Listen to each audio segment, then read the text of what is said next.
Hey, showing a little crisis, real, you know what I'm saying? Round table of truth, you know what I'm saying? And of course, today I'm accompanied by Officer of 5,000 Chaazaq Imad.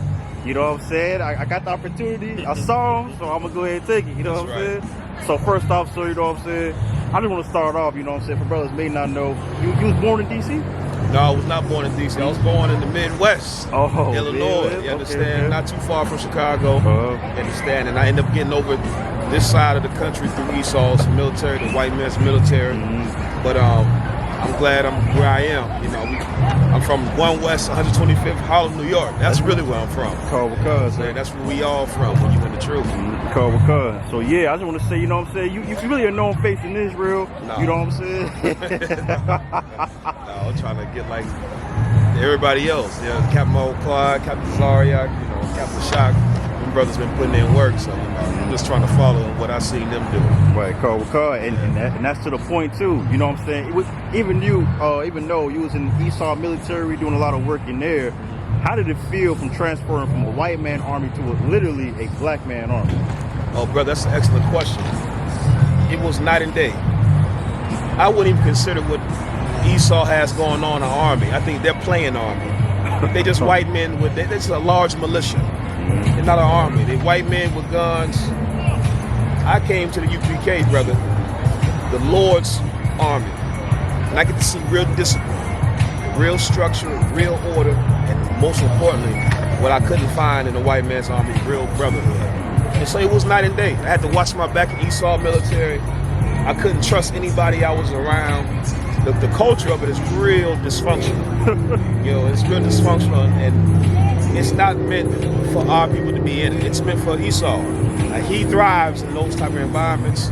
Black and Hispanic men, we too sincere and too loyal to be in that toxic environment like that. We should be in the Lord's army where, you know, you're not gonna get taken advantage of and looked at as weak because you have loyalty and brotherhood. So it's a night and day thing. What you're saying, sir, is so heavy because in the white man's military, you got these little groups. They do weird stuff like fraternities. Yeah, that's exactly what it's like fraternities, sir. So you got to shave your beard. Yeah. You got to do these little things. You know what I'm saying? They have an intercourse with all women in the barracks and all that. Yes, they are. And it brought to my mind because the UBK, you can never have a character like a white man ever. That's right. So everything we do, you know what I'm saying? We hold ourselves to a standard in the eyes UBK. So I just want to say this. So there's a lot of brothers that's watching that's in the military UPK. Right. It's a lot of brothers. So ever since you was one of the trusted for Hebrew Academy. Right. You was there that day too. That's right. And I want to bring out too, all those comments was like, y'all ain't gonna do this, y'all ain't gonna do that, y'all scared, y'all gonna do this for the white man. Yeah. Now, what would you say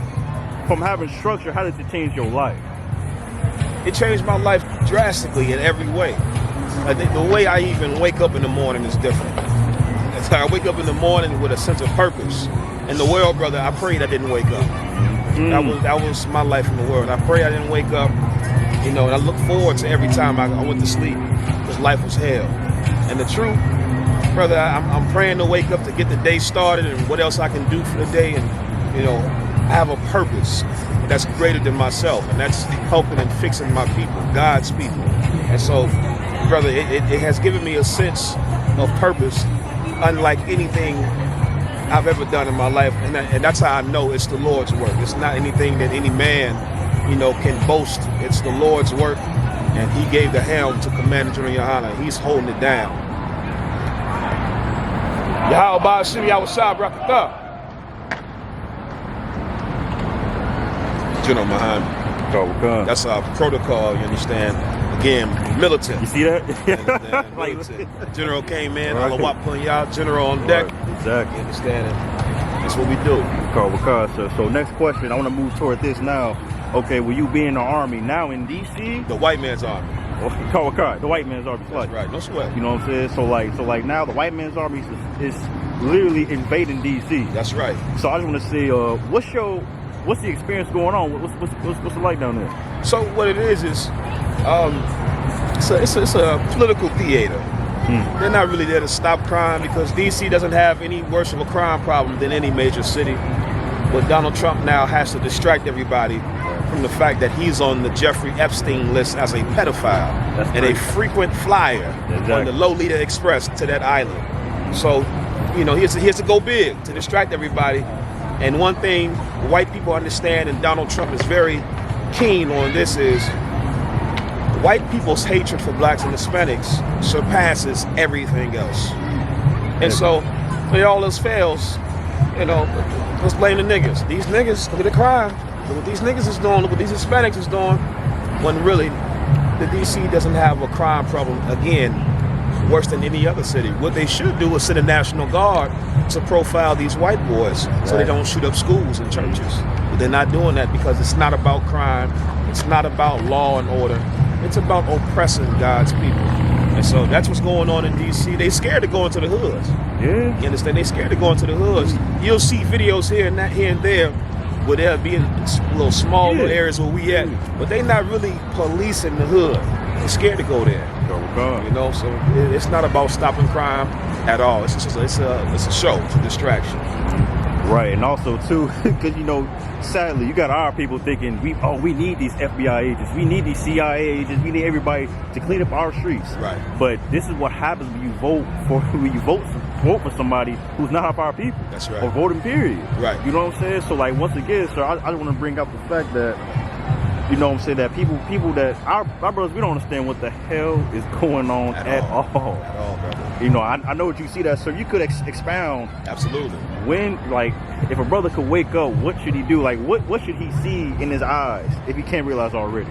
That's an excellent question. And to piggyback off of something you said, to the Uncle Toms and the Step and Fetches that believe we need the FBI and the ATF and the DEA in our community, you don't understand. Our community is full of crime because of the FBI, because of the DEA, because of the ATF. Okay. The United States government is the reason why there's crime in the black and Hispanic community. And the first thing a brother should wake up and realize is the white man is the devil. That's the first order of business. If he can just put that at the forefront of it, say, you know how Jewish people, they wear, it's called Teflon. Yeah, Teflon. Jewish people, they wear them little boxes right here, the leather straps. Well, blacks, Hispanics, and Native Americans should figuratively wear Teflon. You understand? I'm not telling y'all go be Jewish. Exactly. Don't twist what I'm saying. Don't do that. You understand? You should figuratively have a box like the Jewish people have, and then in that box it should be the white man is the devil. It should be at the forefront of everything you do, because it will dictate how you operate. You can't get high when you understand the white man put this here to make you weak and destroy your people. You can't sleep with prostitutes when you understand he thrives off of crime. You can't murder your brother when you understand we have to join together and stand up against oppression. He wants us to hate each other. Right. Understanding the white man is the devil is the first step. It's the first thing. You can't even accept being an Israelite until you understand the white man is the devil. You understand? You got to separate from white Jesus, the religion. So that's the first order of business. The white man is the devil, man. And every black and Hispanic, Native American, you should say it once a day. It's like medicine. It's like a vitamin, a multivitamin.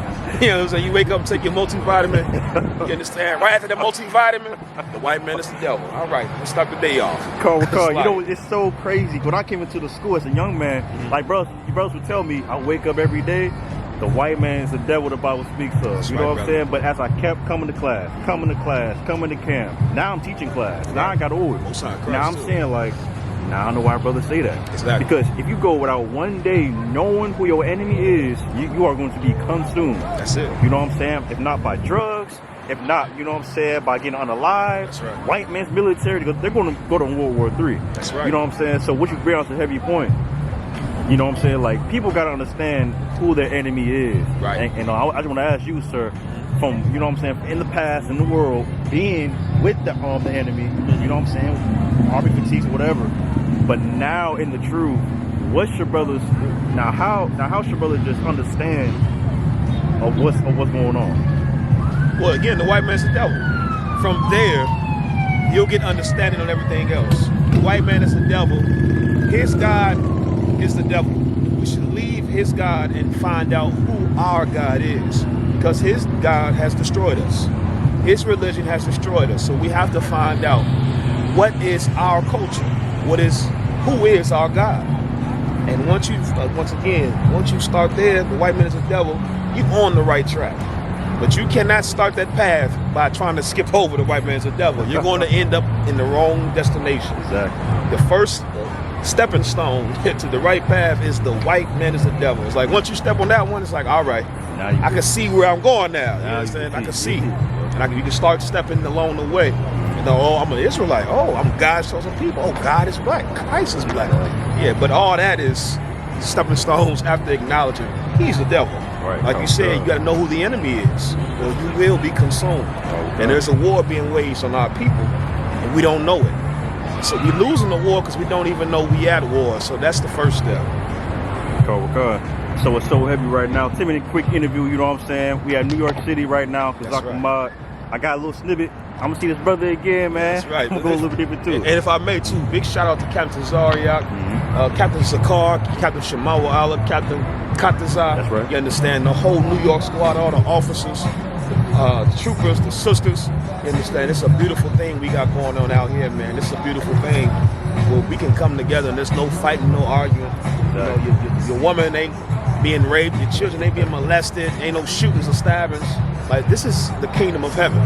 It's a glimpse into what we are capable of and what we are going to build for our king to come rule over. So big shout out to Commander General Hana, of course, above all, because that brother held the truth down while we were out in the world. Exactly. You know what I'm saying? He held it down, and being in the truth now, man, I understand that's not a small thing to be here and watch your people suffer. And you still got to do the work. And he did it, and now we here. And we're going to keep doing it, what he did and what he is doing to bring more of our people in. So, man, big shout out to the UPK. You understand? Big shout out to you. You're doing an excellent thing out there in the Midwest, brother. Chicago, Gary. You understand? You're doing an excellent thing.